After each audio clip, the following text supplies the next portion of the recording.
টি-20 series 2025 Bangladesh বনাম পাকিস্তান প্রথম টি-20 match আমরা এই ভিডিওতে দেখে নেব দুই দলের শক্তিশালী বেশ একাদশ এবং ম্যাচের সঠিক সময়সূচি। চলুন তা দেখে নেই এক নজরে। প্রথমে দেখে নেওয়া যাক পাকিস্তানের শক্তিশালী বেস্ট একাদশ সম্পর্কে। নাম্বার 1-এ রয়েছেন Fakhar Zaman, opening batsman. Number 2-এ রয়েছেন Saim Ayub, opening batsman. Number 3-এ রয়েছেন Mohammad Haris, allrounder batsman wicket keeper. এবং নাম্বার 4-এ রয়েছেন Mehsan Nawaz, middle order batsman. এবং নাম্বার 5-এ রয়েছেন Salman Ali Agha, middle order batsman and captain. Number 6-এ রয়েছেন মোহাম্মদ নওয়াজ, ব্যাটিং অলরাউন্ডার। এবং নাম্বার 7-এ রয়েছেন Khushdil Shah, batting allrounder.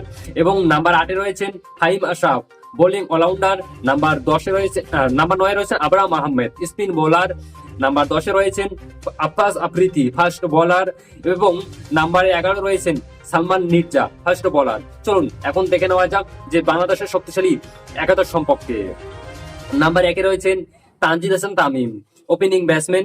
Number 2-এ রয়েছেন Parvez Hasan Emon, opening batsman. Number 3-এ রয়েছেন Liton Kumar Das, wicket keeper and captain. এবং নাম্বার 4-এ রয়েছেন Towhid Hridoy, middle order batsman. Number 5-এ রয়েছেন Jakir Ali Anik, middle order batsman. Number 6-এ রয়েছেন Shamim Hasan Patwari, batting allrounder. Number 7-এ রয়েছেন Sheikh Mehedi Hasan, bowling allrounder. Number 8-এ রয়েছেন Mohammad Saifuddin, bowling allrounder. Number 9-এ রয়েছেন Reshad Hossain, bowling allrounder. Number 10-এ রয়েছেন তাসকিন আহমেদ, ফাস্ট বোলার।